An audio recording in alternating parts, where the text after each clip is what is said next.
All righty. I will just confirm that you can, in fact, see my PowerPoint slide. Yes. Perfect. Thank you. So I'm really grateful for you taking the time to meet with me this evening, and excited to share information about a funding opportunity from the federal government for Black students at the U of S, and really for Black students at any university. The funding isn't limited to USask. So my name is Mandy Fair. I work at the university as the coordinator for undergraduate research, scholarly, and artistic work, and am responsible for administering this funding program for the U of S.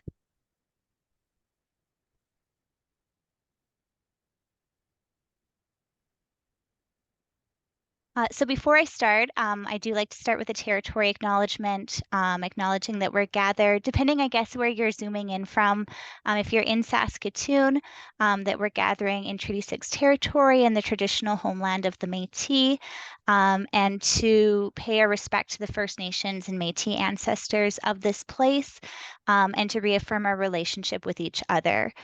In my job, I think that means being committed to reconciliation in university research, scholarship, and art, and thinking about what we need to do to learn and to relearn to make sure that work is being led by Indigenous peoples, and that the research at the university is accessible and meaningful to Indigenous communities and to all communities that we serve.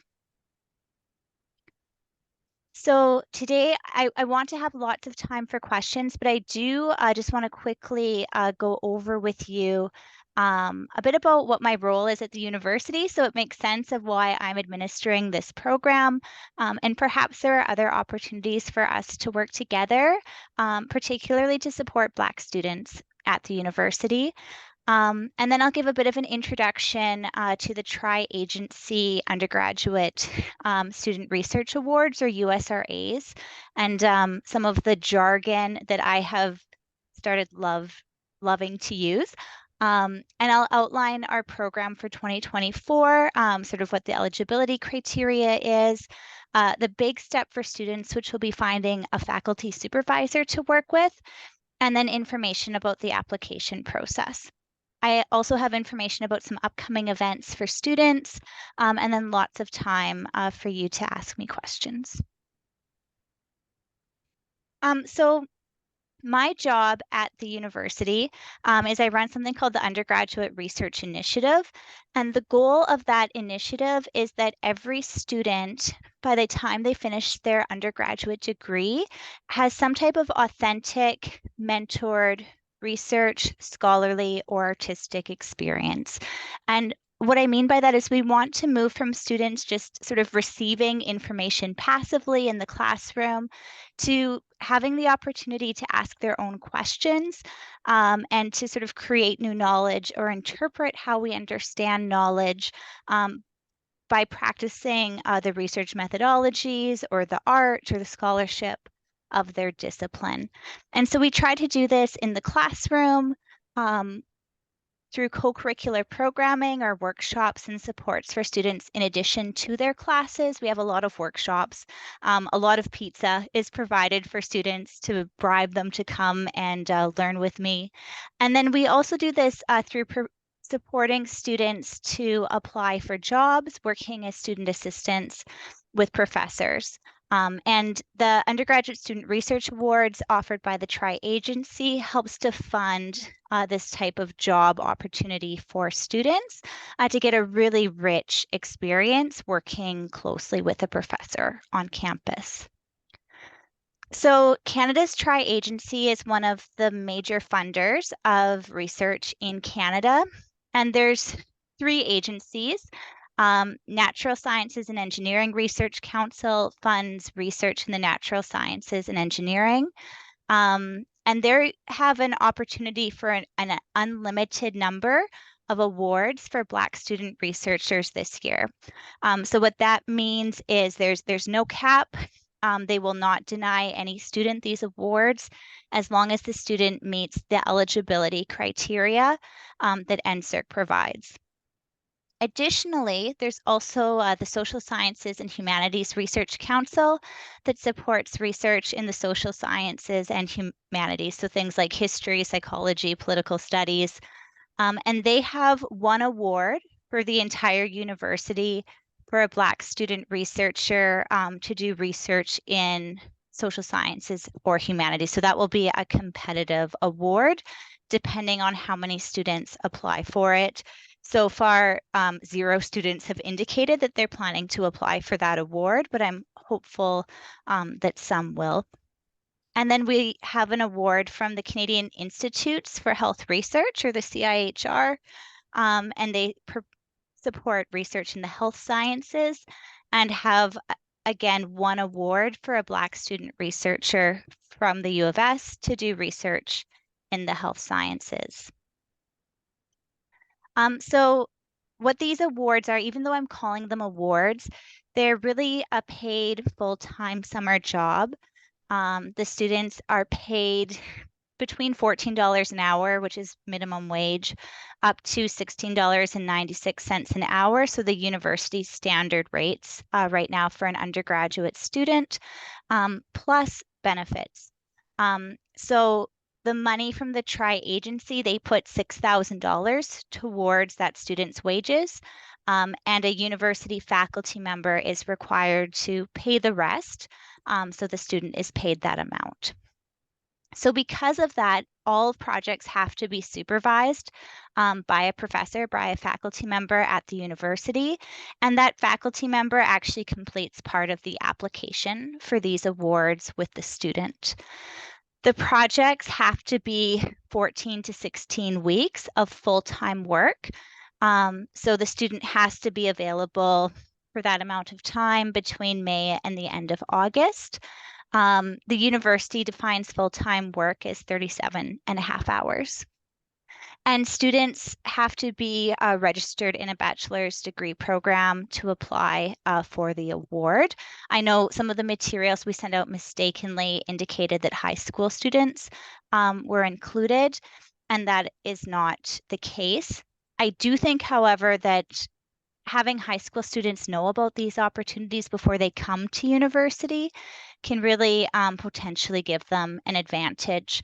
One of the problems I think with something like NSERC USRA is it's so jargony, and students, unless you know what that means, they're not going to apply for these awards, even though if they can find a faculty supervisor and they meet the eligibility criteria, they're basically guaranteed to receive these opportunities for paid full-time summer employment.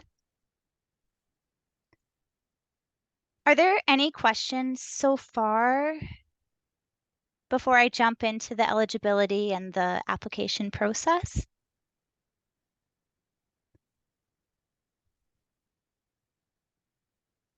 Yes, I have a question. Sure, Thelma. Yeah, so you did mention that the faculty members are required to pay the other half. Yes.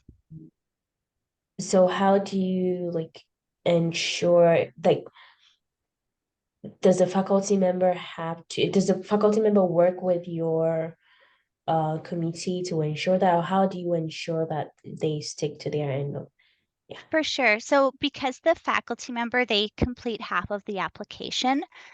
So it's not just like a student that fills out a form and says, this professor said they'd work with me. The professor actually fills out a big part of the form. And by filling out the form, the professor is committing that they have the funds to pay for the student. And if, especially for any awards that we forward to NSERC, so when it comes to like these unlimited awards where we're saying if students are eligible, we will forward them.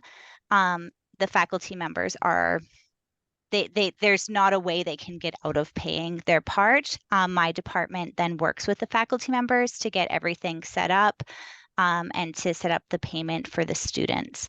And so it's sort of my unit that sets up that payment. The student doesn't have to worry about figuring out how they'll get paid, and it's all done through the university. Okay, thank you. And my second question is, do you think that finding a faculty member to commit to this could be like a challenge in itself or something that might be making it difficult or For sure. I think it's definitely for students potentially the most intimidating part of the process. And that's where we do have some resources to help guide them in terms of how do you approach a professor. They may have to approach more than one professor, but there is also a benefit to professors to training undergraduate students, to having students that they supervise get these awards. And I know the College of Veterinary Medicine has indicated that any faculty members in their college that want to work with a student to apply for one of these awards, to work with a Black student, for an NSERC, that the college will pay the top-up part. So some of our colleges really recognize the importance of these opportunities. And so there's that added benefit for the faculty members to work with a Black student researcher to apply for an NSERC USRA for Black student researchers. all right, thank you. Of course. Any other questions before I jump into sort of what the eligibility criteria is, a bit about that finding a supervisor piece, and then our application process?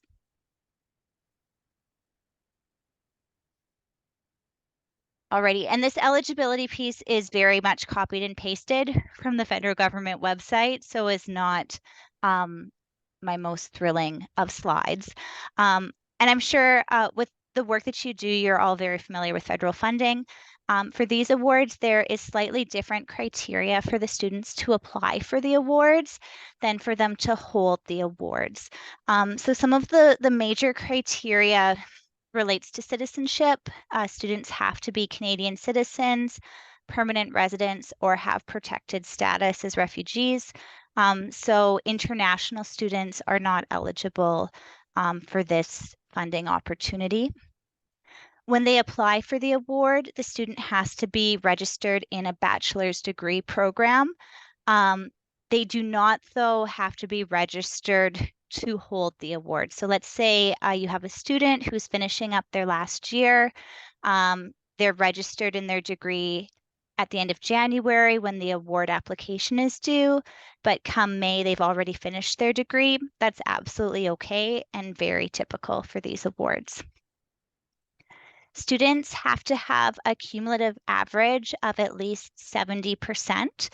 But we do have some flexibility there. So let's say the student's overall average is lower than 70, but if we look at their last 2 years, it's over 70, showing improvement. We can count that as having an average over 70. We can also, if the student sort of has that sort of improvement and they have other indicators of academic success, like they've maybe won some awards in their last year, or they've faced challenges that can explain why they've in the past had lower grades, we can potentially write a letter of support for those students, explaining to NSERC why their grades aren't over 70.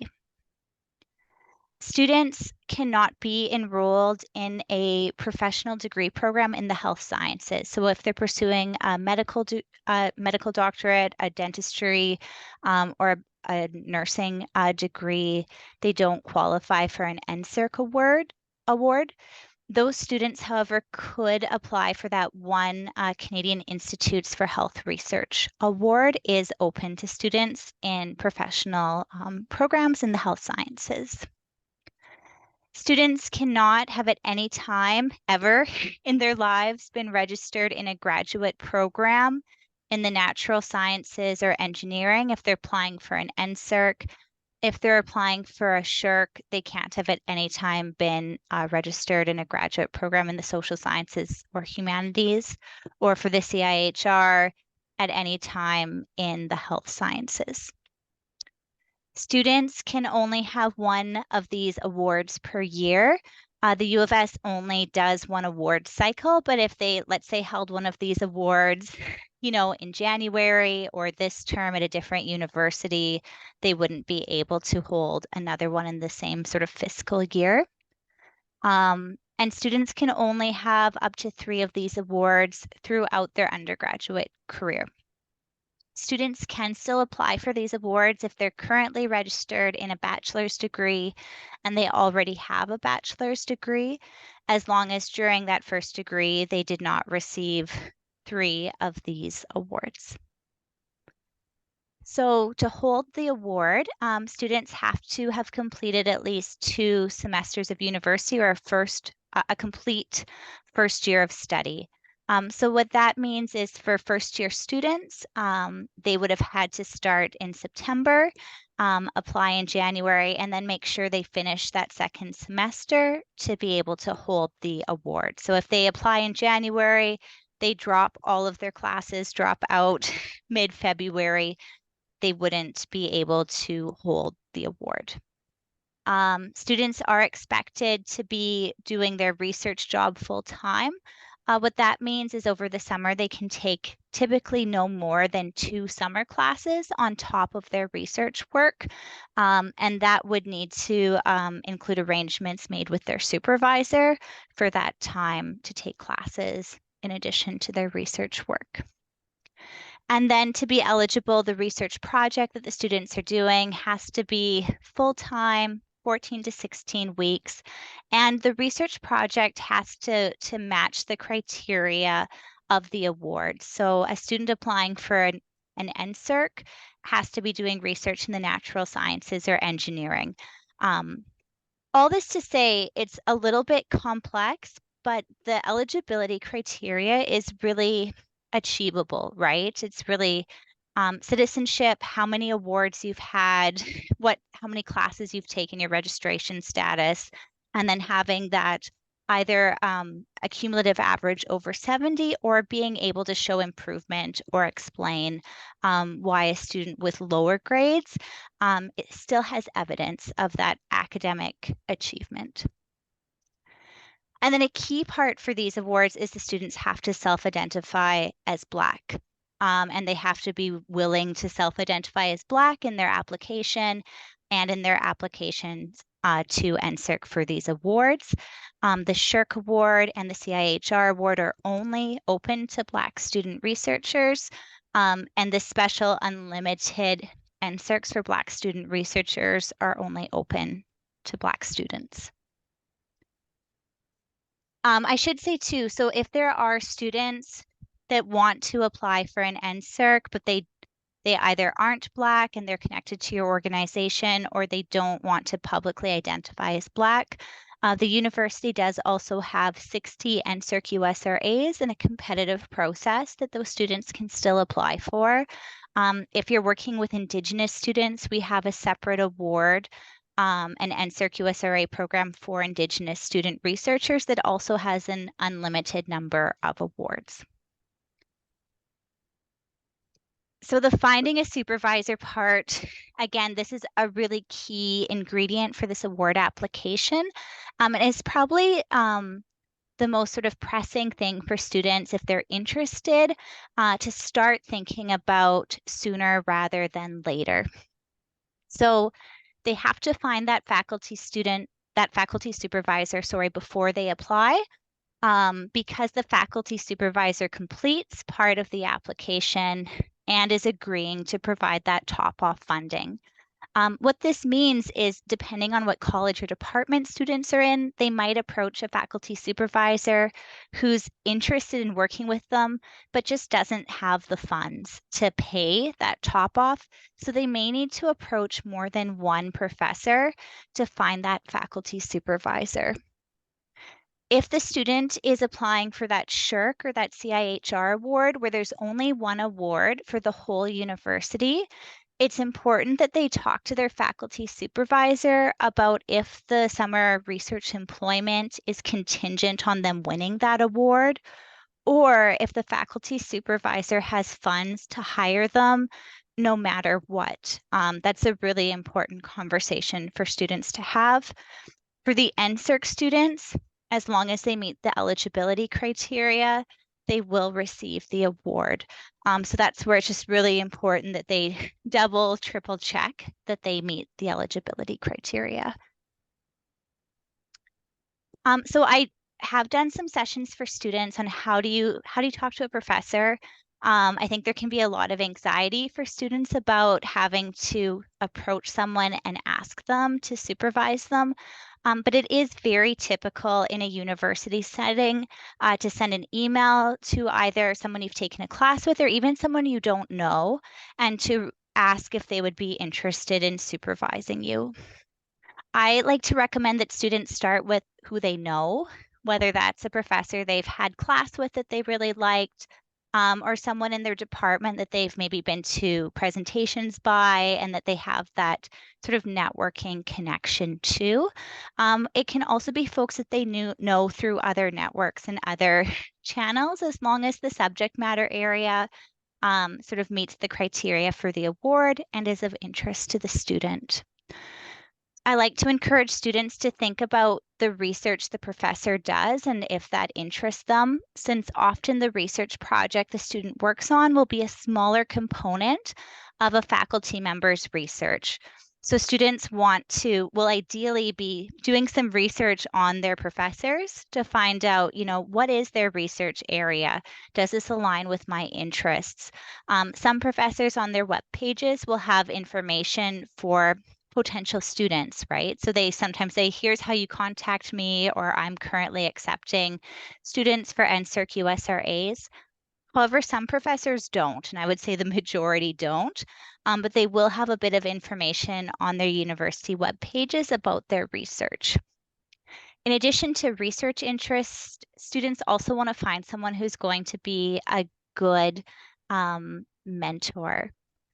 So it might not be the person whose research area is the most interesting, but it could be the person who, they've had really good experiences within their classes and they think they'd be a good mentor and a good teacher for them with this experience. Um, the sooner students can start, the better, especially since they do want to do some prep work. Typically, you would email a professor with this type of request, but you want to do some research on their website and make sure that the student's resume is up to date before they send that email. And again, it's going to depend how well they know the person. If this professor is also a family friend, that's going to be a bit of a different conversation than a professor that they don't know very well. If it's a professor that they don't know very well, very professional communications, I have email templates that I can share with students of sort of what we recommend that they say. Typically, we want them to be as specific as possible and to start to get at why they want to work with a specific professor and that they have a specific ask. So we don't want them to just say, Dear professor, I would like a job. Can you apply for this award with me? We want them to say, why the professor's research interests connects to the student's research interests. Let the professor know that they want to apply for instance, an NSERC USRA for Black student researchers or a CIHR USRA for Black student researchers if they were, say, in the College of Nursing. And then to typically ask the professor if they have time to meet with them to discuss. I like to recommend that the students request a meeting because it's an easier thing for the professor to do, especially if they don't know the student well. And then they can have sort of that interview and see if they're a good fit for each other, rather than just asking the professor, will you be my supervisor? Can be a harder question to answer. But again, very typical in university settings for students to send this type of email. And usually very flattering to professors for someone to say, hey, this thing you've been spending your entire life researching is of interest to me.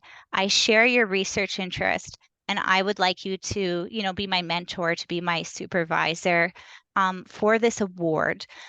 And the student may need to let the professor know, especially if they're applying for an NSERC, that as long as they meet the eligibility criteria, that they are, guaranteed one of these awards, which should be very attractive to professors.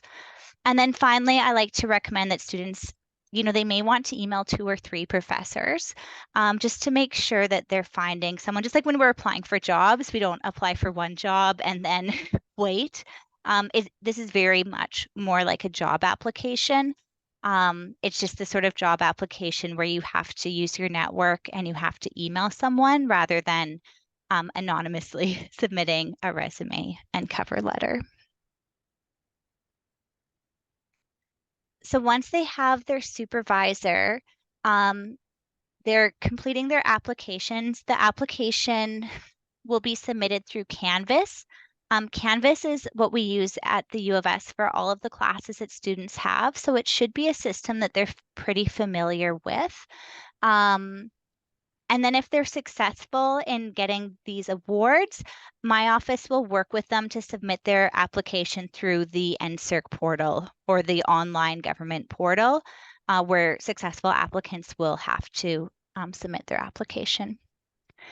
Students don't have to provide USAS transcripts. I don't want them to have to pay the $10 for an official transcript.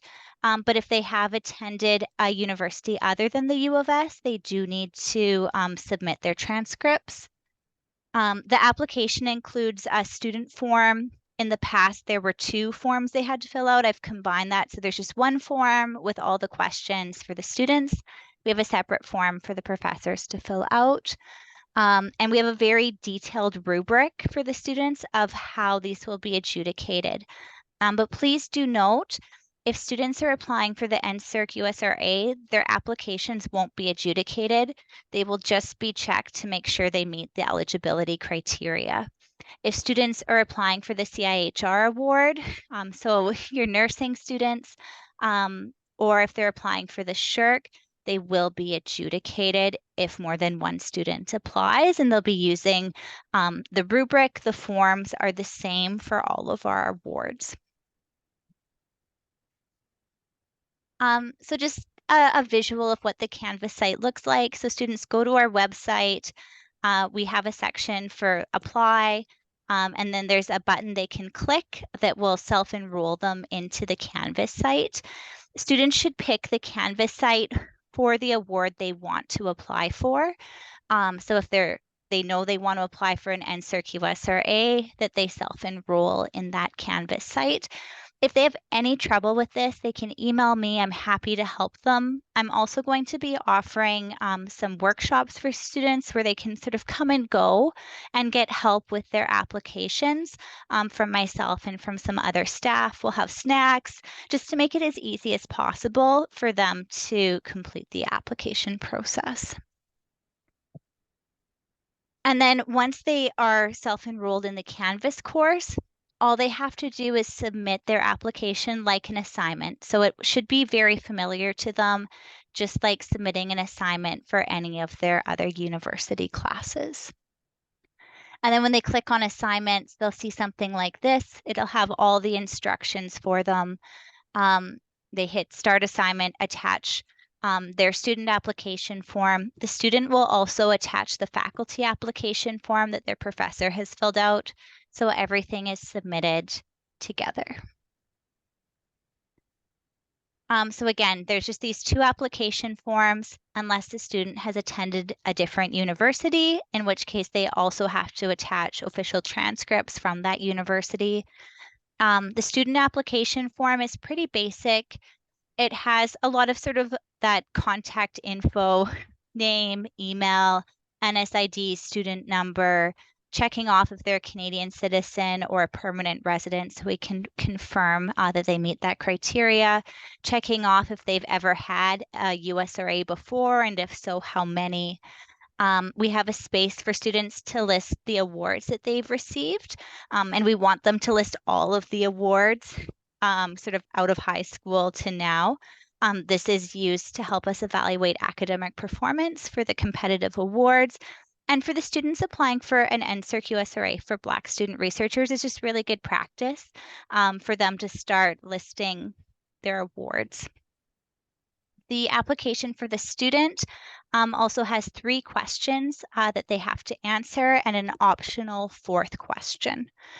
And then the faculty application is completed by the supervisor, but submitted by the student through our Canvas site for the award they're applying for. So here are 4 questions for the students. No matter what award they're applying for, the application form is the same. There's just a part where they check off which award they want to apply for, so I can make sure they've popped it into the right Canvas site. These questions are really intended to be good practice for other awards and other jobs that the student might apply for. So the first question is all about what experiences or skills they would bring to their research project. The second question is about how their summer research project will help them to develop their skills. And then the third question is about why they want to complete this research project and how it will contribute to their education or career. The fourth question is optional. However, if you have a student that is applying for an NSERC USRA for Black student researchers who doesn't have that 70 GPA, this question actually becomes really important for them to answer.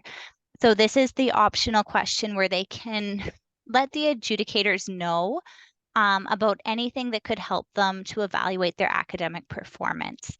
So this is the place where students, let's say they really struggled in their first 2 years, had low marks, whether that was due to the pandemic or other challenges that they faced. But since then, their grades have been improving.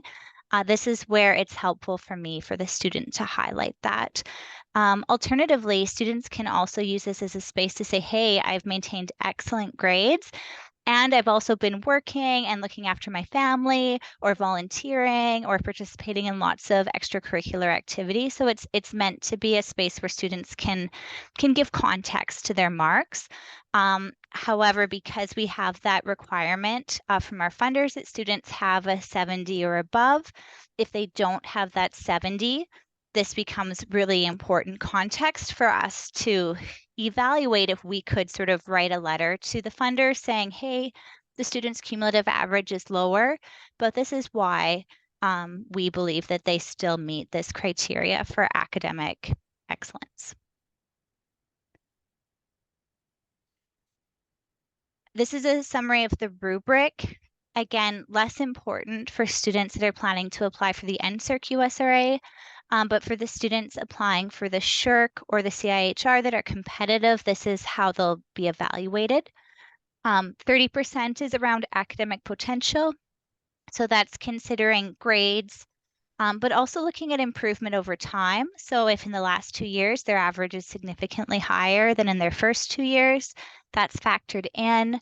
Looking at the context of different departments, we know our departments grade differently, as well as the personal context or story of the student, that optional story to help us understand their academic performance, and also considering awards that they've won.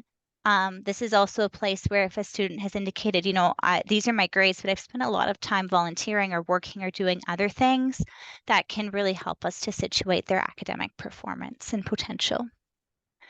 The second part that is evaluated is actually completely based on what the faculty supervisor submits. So that's looking at the quality of the research experience and the mentorship that professor will provide. So we want to see that the student is doing a legitimate research project, that they're not just going to be, cleaning dishes in the lab. We want to know that they're having this like authentic experience. We want to know that the professor is going to be mentoring them or someone in the lab will be mentoring them on a regular basis. So that's 40% of the application. And then the remaining 30% is looking at the research potential of the student. And that's based on their answers to those 3 required questions in their application form. So looking at what experience or skills they could bring, looking at what skills they're going to develop, and then looking at how this experience is going to further their educational or career goals. And our detailed rubric explains sort of what full marks would look like versus what, a 3 out of 5 or a 2 out of 5 looks like. All students will be notified during February break if they're successful.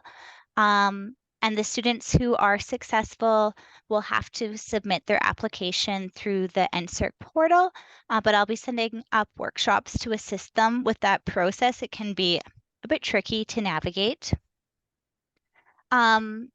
The successful students will also be signed up for our student undergraduate research experience. So we'll have workshops throughout the summer just to give them extra support with their positions. There'll be an opportunity for them to present at our summer symposium in August where they can share their research with the campus community and their family and their friends. So we want to make sure that the students are really supported once they're in their research positions. Some upcoming events that I have, and I can send you the links in an email. Um, I'm recording this session so I can make sure to share it with this group as long as the recording works. I'll share my slides with you as well. I have a more general recording about just what are USRAs, what is our application process for this year that students can watch. We have a recording, we have several recordings on how to talk to a professor about a research position that I can share for students again, just to watch and get some of those tips. We'll have our slides posted on the website as well, and students can always email me if they have questions. Um, we're going to have some sessions in early January to help students identify what their skills are for these applications. And again, hopefully sessions that help them not just applying for an NSERC or a CIHR or a SHRC, but help them with any job application or award application. And then I still have to find dates and times, but having a couple of, drop in if you need help with your application. So I can help them sign up for the Canvas courses. I can help them with their forms. Just answer any questions that they have about our application process, more on that sort of one-on-one drop-in space. I'm also happy to, if it's helpful to do a separate session for your organization, happy to set something up. I really want to make sure that students know about these opportunities and that they're as supported as possible to complete this process so that I think it's an important opportunity to be able to experience what it's like to do research for summer. It can be a great opportunity for them to figure out if grad school is something that they're interested in. But even if it's not, the skills that they'll build in these summer work experiences, I think will translate really to any job or career that they're interested in. So I'm going to stop sharing my slides. I don't know if anyone has any questions about the awards or about the process or ideas of things I can do to share information with Black students about these opportunities and to support them to complete their applications. Just a quick question, Mandy. Yeah. Understanding that this is only going to be a summer 14 to 16-week summer program. So for instance, that a student will not meet the timeline to finish that research project within that time frame, what will happen then? So part of the faculty member's job is to assign a chunk of research that's doable in that time. Sometimes, of course, students don't completely finish it, in which case it just sort of goes to the professor. There's no consequences. They don't lose their payment if the project isn't perfectly finished. Part of my job, though, is to support the professors and to try to make sure that students are matched with projects that are achievable within that time frame. Yeah, that's good. So probably you already indicated that during the presentation. So in terms of the research projects, will students be the one to select the area of interest that he or she wanted to work on and discuss with the professor to see whether that's something, or it has to be something that has to be discussed with the professor prior actually to that? So how did that work? That's a great As you, question. yeah. Ideally, you want the student to pick a professor whose own research area overlaps with their own, right? So if you have a student that's interested in working with a professor who studies brains or Lyme disease, like finding that professor whose own research area connects to the students. Um, and I typically want to encourage the students to be able to tell the professor, not just like, hey, I'm interested in that you study Lyme disease, or I'm interested that you study insects, but to say, hey, I'm really interested in this part of your research. And then typically the professor will either say, hey, here's a project I have for you, or they'll work with the student to develop a project. It really varies by professor, and it's going to depend a bit on what their funding is. So some professors, if they have a large project they're working on and that grant is what would pay for the student's top off, then typically the professor will say, here's a small piece of my project that could be your research project for the summer. There are, however, though, sometimes professors who will tailor something more to a student's interest. It just really varies by professor and how their funding works. So it is ideal if the student can pick a professor whose research area is of interest to them, and that they have sort of read enough on the professor's website to know why they're interested in working in their lab and what that professor's lab does. But I wouldn't expect the student to have sort of articulated, here's my specific research project.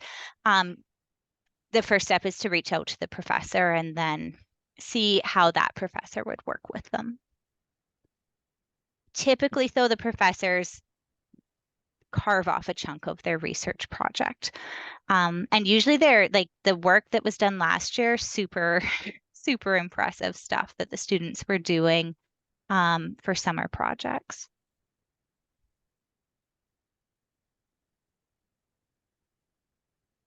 Thank you. Yeah, no, that's a great question. It also can be, if a student reaches out to a couple of professors, there can be cases where a professor says, hey, I would love to work with you. I'd love to be your supervisor and apply for this. But maybe they're not the right fit for the student, right? And the student sometimes has to make a choice of, is this person maybe going to be a really great mentor for me, even though the project isn't my dream project? Or if they have an option to go with a professor that they think will be a better fit. There's always a choice too for the students to make, depending on how that professor responds and what they offer them.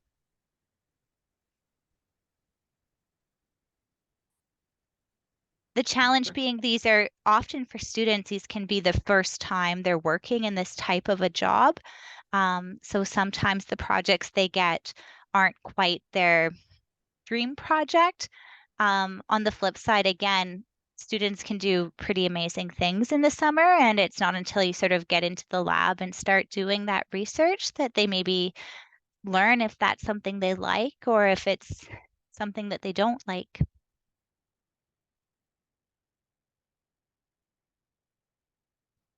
Any other questions? I do see the question in the chat about so the process for the award for nursing students. So nursing students are only eligible for the CIHR award. So that's an award doing health research. It's only open to Black student researchers. Unfortunately, though, we only have one of those awards, so it could be a more competitive process. But generally, the process is the same. The student would start by finding a professor in the College of Nursing. They could also work with someone in the College of Medicine, depending on their interests, finding that professor doing health research they'd like to work with, filling out the applications, submitting them to the CIHR, USRA for Black student researchers, Canvas site, and then they will be adjudicated if more than one student applies for those awards.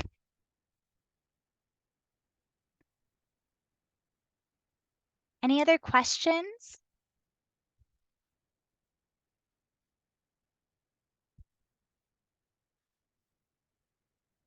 I should say too, like these awards are quite prestigious. And even though the pay is barely above minimum wage, these awards tend to get other awards. So students, once they have these awards as undergraduate students, if they do decide they want to go into graduate school, they're more likely to receive this level of funding for their graduate studies. Um, so it can have a ripple effect in terms of the funding they receive throughout their studies. Sorry, Martin, did you have a question? Mine is just I know I came late, so I'm just Yeah, no worries.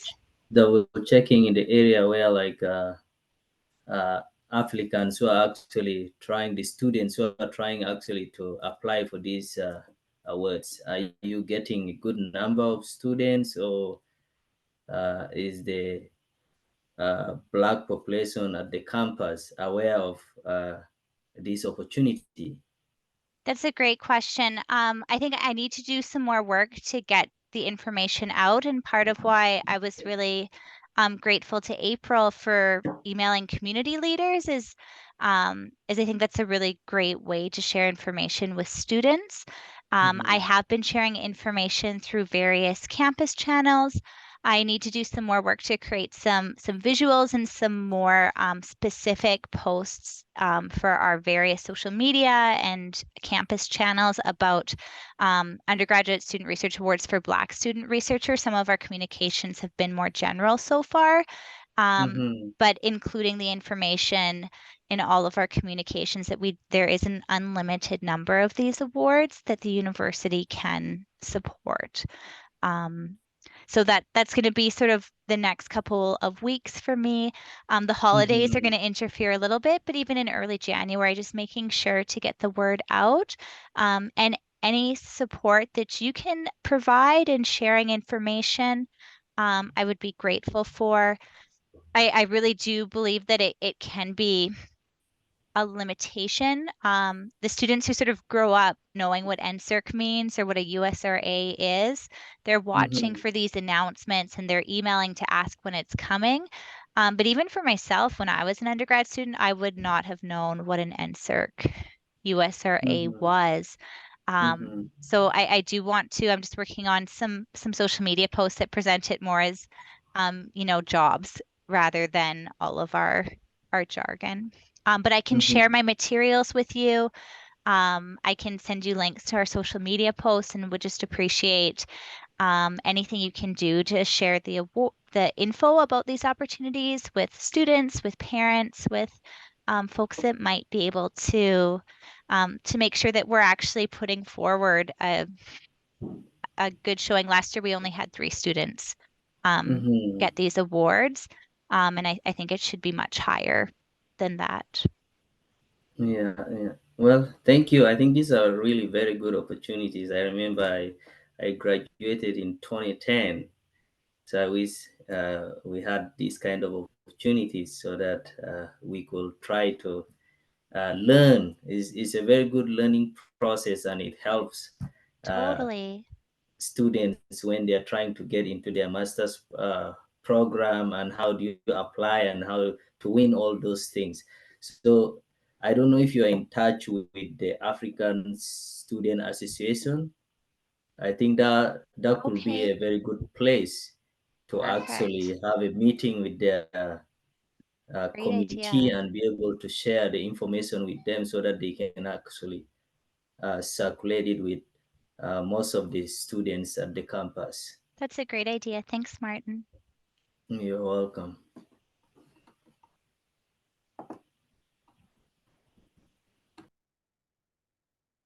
Any other questions or suggestions for things I might do to help support students and get the word out?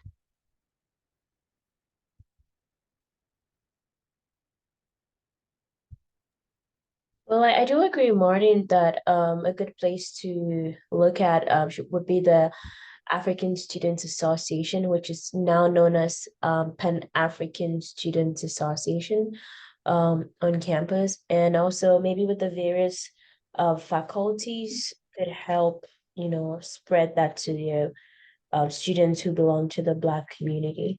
And also, like Yes, what you're doing, reaching out to organizations in the community like TAFE, who have more like Black clients. Mm-hmm. So, yeah, I think you're doing a good job so far. Well, I do really appreciate this whole group taking the time to meet with me this evening, to take part of your evening to learn about academic awards, and yes, grateful for anything you can do to share information with your clients and the community members that you serve. And please do feel free to reach out to me at any time if there's questions, or if there ends up being, a student that needs some help. I'm happy to connect with them, whether that's on a Zoom or in person, or a quick phone call or an email.